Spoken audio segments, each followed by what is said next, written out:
Hello everyone, my name is Supri123 and today I'm going to see if I can beat Pokémon Ruby with a team of only one Mudkip.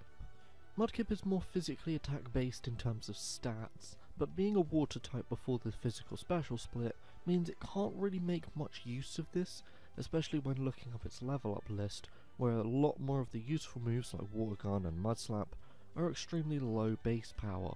Luckily Mudkip shines in the TM department, being able to learn the likes of Surf, Ice Beam, Dig, and Iron Tail to name a few. And Mudkip also holds the title of being the only Hoenn starter that you can beat the entire game with without needing other Pokemon for HMs. But I'm not going to be doing that here since we've got a leaderboard to tally into. Here are the rules: I can only use Mudkip in battle, I can use other Pokemon for HMs, but they will not be used in battle. No items in battle, only held items and items outside of battle, and no cheating or glitches. And if you do enjoy the video, leave a like and subscribe. Also comment any other Pokemon you'd like to see me do a solo challenge with, and without further ado, let's get into the challenge. So we start the game and pick Mudkip. As you would have seen in my previous starter runs, I named them after the Italian words for their type's colour. So obviously you're expecting me to call Mudkip the Italian word for blue, which I forget off the top of my head. But no, I called it Venice, the beautiful city of rivers. For all of you expecting me to call it the Italian word for blue, I'm sorry, but I've successfully tricked you all. Ours is a relaxed nature, which is really good, minus speed plus defense. Mudkip's not really a fast Pokemon anyway, so it doesn't really matter about that. I'd rather it be tanky than anything else. And before the first rival battle, I was battling the wild Pokemon and got the move Mud Slap at level 6. Mud Slap is a really weak ground type move, but it does have the added effect of lowering the opponent's accuracy by one stage. It's basically like Sand Attack if it did damage. After the rival battle, it's a straight shoot to the gym. All I had to battle was the Zigzagoon trainer and the Team Magma Grunt. I also caught some Zigzagoon on the way for pickup. You all know this is the best thing about Ruby and Sapphire over Emerald, so I'm going to make full use of it. In Rustboro I got the Quick Claw from the trainer's school, which is an item that allows your Pokemon to go first in battle occasionally, and since Mudkip is going to be pretty slow thanks to its nature, this will really be helpful sometimes.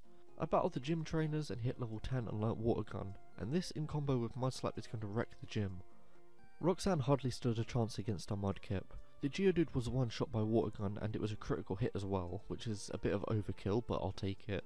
The nose pass, I started by Mud Slapping 3 times, which took it to around half health, and after a Water Gun it was potioned, and then potioned again. But I kept hitting Water Guns and a few Water Guns later, and that was a very easy gym battle, but that's what you would expect for a water type against the rock gym. On the way to the next gym we learnt Bide, which will allow the user to charge up for 3 turns and deal back double the damage that was dealt to it. Quite situational, but could be helpful. I also got a Makuhita for HM use later in the game, and got the Old Rod. I tried to battle the gym trainers in the Doofa gym, but they were actually pretty tough to deal with due to our weak base power moves, so I carried on to try and get some more levels in. I got the Soft Sand from the Slateport Beach to raise the power of ground type moves, because Mud Slap needs all the help it can get, and the Team Magma Grunts were obviously pretty easy to deal with. I probably should have done this run in Sapphire, seeing as Team Magma are going to be extremely easy to deal with. Due to our moves being fairly weak, the gym took me 3 tries to get past, and we also had bad luck with accuracy drops, just like in the Torchic run. Machop was out first, and of course we go for the Mud Slaps, which do help it stop hitting a Karate Chop through the lower defences thanks to Leer. It does hit a Seismic Toss for some fixed damage, but we take it out with a Water Gun and hit level 23. Makuhita will be tough with these weak moves, so we just have to hit Mud Slaps, but Makuhita lands its own Sand Attack, so we're both on lowered accuracy. We take it to about half health by continuously Mud Slapping as it misses Arm Thrust, which I was really afraid of, but we crit a Water Gun and it takes out the Makuhita and wins us the second badge. Okay, enough of these pretty easy gym battles, as we're going to go from 0 to 100 real quick, as we've got the electric gym coming up, but first we've got that rival battle. So I did a bit more leveling up and also learnt Mud Sport, which is a move that lowers the power of electric type moves, as I was looking to the electric gym. I got rid of Tackle since it's not going to be all that good in that gym, but I probably should have held off on it, as Tackle would have been really good against the rival battle. And this battle was hellish. I did see some comments before about my heathenistic blasphemy, but I think this is warranted for this time. Even the whale mode can be a nightmare. Sometimes it uses rollout to sweep and take us out, and other times when it kept missing it switched out for Grovyle, who most certainly is vile. Despite Absorb being really weak, it's still super effective and a worry. Even on the rarest occasion I can beat Grovyle, That Whale Mirror is normally in reserve and can get the KO. I actually had to grind to be able to beat this battle and had to learn Takedown. Maybe if I was smart I would have kept Tackle and would have been done faster, but unfortunately I'm dimmer than a broken light bulb. I would have counted how many tries it took me to beat this battle, but I can't count that high, and if in past double digits and I'm finished. Takedown was a blessing as we got really good Mudslap luck with Whalmer to take it out, then Grovyle comes out and after a few more accuracy drops we can take it down with Takedown. That's fun to say. And then Numel and Water Gun. Yeah, it's pretty simple stuff, that last one. It's a bit anticlimactic to be honest, but I don't care because we've gotten past that rival battle and now it's time for an even tougher trainer in the gym with Watson. So I tried this battle at level 30 multiple times and it just wasn't happening for us. I thought since Magnemite and Magneton are both electric steel, that Mudslap would be good, and then I remembered it's only 20 base power. Mudsport was not a good play against the Magnemite since it would just Thunder Wave us, and honestly I'd prefer the slim chance of it missing Thunder Wave than weakening its electric type moves. After even more grinding we're at level 35, and thanks to the increased levels, the battle is going a lot smoother. So on Magnemite I started with a Mudslap which was almost a one shot. Luckily though it missed Thunder Wave, so it's still a really good first turn. Since I know it's going to heal I used Mudsport to weaken the electric type moves, and Mudslap was a damage range and knocked out the Magnemite this turn. Perfect start. Voltorb is out next and we all know it loves to go boom, which he did indeed. But thanks to Mudkip's really good defense stat, we tanked it like a champ. Finally it's Magneton and it hits a Sonic Boom for a fixed 20 damage as we critically hit a Mudslap to take it to the red. Of course it gets healed with a Super Potion so we just Mudslap it into the yellow. It hits another Sonic Boom and then we just use Mudslap again for the win. I think he didn't use Shockwave because of the Mudsport, which was actually a solid play from me. I've never used that move before and it seems to have worked wonders. On the way to Meteor Falls we learnt the move Protect through level up, which is going to be extremely helpful for stalling out Norman. But before that battle we've got the fight with Flannery, and even before that battle we've got the fight with Maxie. Maxie wasn't much of a problem as we got super lucky against the Golbat, and of course his camera up isn't going to be too much of an issue being a fire ground type. Now for the fire gym of course I was going to be overly cocky. I've got a water type after all, but at our current level we can't even one-shot the Slugma, which is actually a real problem as they can set up the sun. The sunlight will make our water type moves weaker, and because Torkoal has the ability White Smoke, using Mudslap on it isn't going to be helpful as it can't lower its accuracy and is really weak. After a few losses I battled the gym trainers and got back to the battle only one level higher. Not much of a change and the Slugma still on one-shots as they get hyper potioned and set up the sun. But we can actually stall out the sun while battling the second Slugma, taking it out after initial Mudslap. The Torkoal is still pretty thick and attracts Mudkip while Water Gun does enough to eventually become a free shot, but after Torkoal gets healed, Mudkip has to break through the attraction not once, but twice, and lands a crucial critical hit to win us the gym badge. Very lucky battle attempt, but that still counts and we can carry on to the next battle against the only father in the Pokemon franchise. Does anyone else think that's kinda weird? In preparation I battled the gym trainers and used some rare candies as I wasn't too confident in Water Gun and Mudslap as they're pretty low tier moves, especially considering that by this stage the other starters had Giga Drain and Flamethrower. While rare candying at level 42 we got Hydro Pump, the highest base power water type move in the game, and almost got the first try victory against Norman thanks to that. If it wasn't two extremely close calls that made him use a Hyper Potion we would already have the badge and move on. Also with Hydro Pump's really low PP, we have to be really sparing with it, and even with all the evasion drops that we get on the slacking, they have Feint Attack, which is a move that never misses. The next few tries were busts due to bad accuracy luck, but with the Protect and Mudslap combo we can make it past the first slacking, but unfortunately taking loads of damage in the process. The Vigoroth doesn't give us the luxury of the loafing turn, so we just have to brute force it. Surprisingly its slash is pitiful and we can one-shot it with Hydro Pump. Now for the final slacking and only 13 HP, we have to be smart. Something I'm not too good at considering I'm a YouTuber. It was all about alternating between Protect and Mudslap, eventually taking its health down enough that I was confident with a Hydro Pump being a KO, and luckily it did, winning us the 5th gym badge. I know the Protect strategy is kind of cheap, but it's only for this gym battle, and it won't work in every battle as we don't fight loads of slackings. And after that gym, we get the brilliant HM for Surf, one of the best water type moves in the whole series. But wait, there's more, as with the power of surfing, we can go to the abandoned ship and get the TM for Ice Beam. Which you all know from my previous Gen 3 challenge runs, this is my favourite move in the game. Picking up this TM does take us on a bit of a detour, but it will make up for the time and then some. We saved the cast form from the evil clutches of Team Magma and got the Mystic Water from it, giving it to Mudkip. The Mystic Water is an item very similar to the Soft Sand, where it raises water type moves by 10%. Now normally I don't bring up this rival battle before full tree, but we actually lost on my first attempt due to Leaf Blade getting a super goddamn strong roll, and we only won the next try thanks to a low damage roll. Yeah, that was quite difficult to say the least. Luckily that's the last mandatory rival battle, so we don't have to worry about the Grovyle anymore. And of course we had to see what hidden power typing Mudkip got, and it got hidden power Grass. Now it's not too ideal seeing as water covers most of the types that Grass does, but it can be helpful for challenging the water type gym, so I guess that's a positive. Suppose I can't keep getting the best hidden power luck like I did with the last two starter runs. Now for the battle against Winona, and there's not much to say about this battle. Of course now we've got Ice Beam, it's not going to be much of an issue. The Pelipper was a bit of a nuisance with Protect, but not too bad, and somehow we didn't knock out the Altaria with one hit in Ice Beam. We got it to the red twice after it was healed, but how did we not knock out a Pokemon where we're 4 times super effective against it? I know Mudkip's only a first form starter Pokemon, but come on, even Surskit didn't have this much trouble. And that was a Surskit. I then beat the Magma hideout swiftly and went to Moss Deep to battle the gym, catching that necessary Magikarp on the way.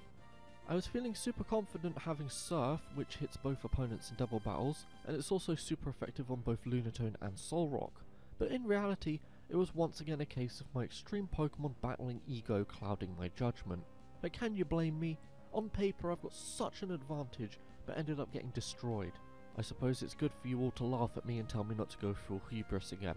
Am I pronouncing that right? Hubris? Hubris? Basically, I'm a moron, but then again, you all probably knew that. I did notice while grinding that Mudkip has better attack than special attack, so playing in a game without the physical special split is not really ideal, as other moves would have probably done better. But sadly, even at this stage of the game, we don't have access to the likes of Dive, Waterfall or Iron Tail until after this battle. I had a run where I was so close to winning, but for Lunatone outspeeding us. If only we had a little bit more health then we could carry on, but it doesn't matter as the next run was the victory, and we made hard work of it. I have to start with an Ice Beam on Lunatone as I know it will survive an initial Surf, but before we can even do that we are sent into the red by both their Psychic combo. A Surf does take out the Lunatone thanks to that prior Ice Beam, and Solrock is in the red now. It gets healed with a Hyper Potion, but that prior Surf must have been a damage range as we take it out from full health after that heal. Lunatone does have better special defense than Solrock, so maybe that came into play here, but regardless, we can move on after that troublesome battle. The Seafloor Cave battle with Maxie was easy as anything, and I was so sad to see that Mudkip couldn't learn Earthquake. We get rid of the Perma-Sun by beating Groudon as we don't want our water type moves to dehydrate, and battled all the trainers in the Sutopolis gym to face off against Wallace. Also quickly on Sutopolis City, we really do sleep on how cool it is. It's a town inside of a giant rock in the sea. It honestly reminds me of those Greek islands with all the white rock cliffs and houses. Now I really want to go on holiday, but can't, due to a certain Panasonic that we're living in. Going into the gym battle, and I was a bit worried due to our level probably not being good enough, and our only decent move being Hidden Power Grass, not having much PP. Much of Wallace's team was not much of a threat except for that Milotic, which always managed to beat us, no matter how many Mud Slaps we get in. I could have even won at level 59, but just as we got Milotic to the red, it used Ice Beam on us, and froze us, so that was great. I had to do a bit more grinding to try and make the rest of the team a bit easier to deal with, as even the Love Disc was around a 3-hit KO if it wasn't healed. But I really wasn't having a good day as I kept trying and trying with the Mud Slap hacks to no avail. I eventually had to stop for the day as I wasn't having a really good day while attempting this gym, and tried again the next day. Brought some cookies from nondescript German supermarket because I was depressed yesterday and couldn't play Pokemon properly. So hopefully I can beat the gym now. After fueling myself with cookies, I got Mudkip to level 64, and thanks to bad confusion luck, I lost on my first attempt, which was a great start, but we'd have to settle for the second try victory. Hidden Power is now a one-shot on Love Disc and on the Whiscash of course.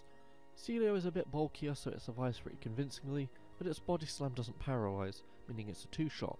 Seeking is also a 2-shot as it just sets up the rain and hits very weak Water Pulse. Now for that cursed Milotic. I just kept hitting with Hidden Power until the damage was getting too much, so I swapped to Mud Slap. It landed a critical hit Water Pulse and used Ice Beam for some reason to take us to 16 HP. But from a final hidden power, we do take it down from the yellow and finally get the last gym badge.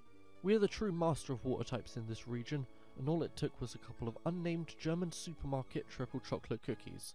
The most delicious of all victories. In the victory road, Wally was easy to beat since he decided not to attack us at all, and we're at the final hurdle, and from my previous runs in Ruby and Sapphire, I know I will have to grind a bit beforehand to get through the Elite Four successfully. The thing with the Elite Four is that the first two will probably be the most difficult to deal with, so I'm just grinding for them. If I can beat them convincingly enough, then I'm not too worried about Glacier due to the type matchup, and I have Ice Beam for Drake. And Steven I'm not really worried about since Surf is also a good type matchup. The only thing I'm a bit worried about is the Cradily, but even then we aren't a water ground type like Mudkip's evolved forms, so I think we'll be alright. So here's my first run at level 75, and Sydney's Mightyena having Intimidate didn't hinder us at all as we used only special attacks. The only thing that survived a hit was Absol, who was healed twice, and its ability of pressure was draining our PP faster, so it being alive for so long was really annoying, but that battle was actually pretty easy. Phoebe I was expecting to be the hardest battle, and immediately her Dusclops used Curse, so that was game over. Not the best start, but honestly not the worst either thanks to Sydney, and also just like the Torchic run, I'm not resetting in between battles, rather just taking the XP they give off and keeping going. I'd only reset if they waste one of my finite PP items like Ethers, but aside from that, I don't really need the money that we lose anyway. At level 76 we did manage to get past Phoebe with great luck. Her Dusclops just didn't want to use Curse this time around. Her Bayonet hit a critical Shadow Ball, but we took it out and hit level 77, and just proceeded to deal with the rest of her team with little to no issues. My first attempt against Glacier was a tricky one since the Glalie are really tough to take down with no super effective moves. The fact that we get hit by Residual Hail, and it likes to use moves like Light Screen to make our moves weaker, I just had to try and Mud Slap to avoid taking loads of damage. I did critical hit the first Celio and take out the second one, but at only 16 HP, beating the Walrein and the last Glalie was going to be a tough task. On my many tries afterwards, getting past Phoebe was the real challenge due to the likes of Spite reducing our PP, and also Confusion and occasionally Curse. On the off chance that I beat her, Glacier is still pretty tough thanks to the Light Screen from the first Glalie, and the second Celio using Attract. It took me to level 83 to get my first win against Glacier. The first Glalie takes loads of damage to Surf but doesn't use a Light Screen, so that's a good start. The next two Celio do chip a bit of health away, but two hidden powers are good enough for both of them, leading to the next Glalie who is also two Surfs away, but was also healed. And the Walrein does very little damage with a Blizzard, but we can't two-shot it with hidden power, so I have to use a Surf to make sure the KO is guaranteed and she doesn't heal. After taking it down, that was a pretty tough battle to say the least, but Drake should be a lot easier. I used a Leper Berry on Ice Beam and was not worried at all about the Dragon Trainer. Shelgon was, well, Shelgon. Altaria, Flygon numero uno, and Flygon numero dos, and the Salamence were all one-shots. Despite Salamence getting in a Dragon Claw, Ice Beam just trivializes that battle. I'm sure you all know from my previous Gen 3 runs. But I just can't help it, it's such an effective strategy. So my first try at the champion was at level 84. I did teach Mudkip Dig as it would be a lot stronger against the likes of Aggron and Metagross, but let's see how we do. He leads with Skarmory, which can use Toxic and basically make the battle unwinnable, but we land a critical hit Surf for the best start to knock it out. Aggron is specially weak, so Surf is a one-shot seeing as it's super effective also, and Ice Beam does really well against Cradily, and a Giga Drain doesn't even take us to half, which I was very shocked about, and then we can just take it out. We also take out the following Claydol with a Surf, and could we actually win this at level 84? Well, Metagross is out and Dig looks like a free shot. It's going to be healed, so all I have to do is survive a Psychic, but it crits. Come on man, that was going so well. Now I have to do all the Elite Four again. Oh, fine, I guess I have to. So here is another pretty good run, which I'm sure you can tell is a good run since I'm going over the Sydney battle, who was, of course, a piece of cake. Like the Torchic run, this man is just at the right level to be a punching bag for my Pokemon to give them some free EXP. Phoebe was a pain in my backside previously, and her curse-loving Dusclops were the main reason why. Luckily this time it used Confuse Ray, which is the first time I've ever thought using Confuse Ray was good. I'd honestly rather Confusion than Curse, despite it taking us to 60 HP. Well, 63 after we level up. The rest of our team was easy, and I used Ice Beam on the last Dusclops to secure a victory with a following Surf. Glacier was also a big pain, but having the first Glalie have a potion wasted on it was fine by me. Celio number 1 wasted a turn with Hail as Celio 2 missed a Blizzard. Both were taken out, and Glalie 2 was the same as Glalie 1, being healed after hitting a crunch and then fainting. Glacia wasted all of her potions so Walrein couldn't be healed, and we just have to hidden power it to oblivion.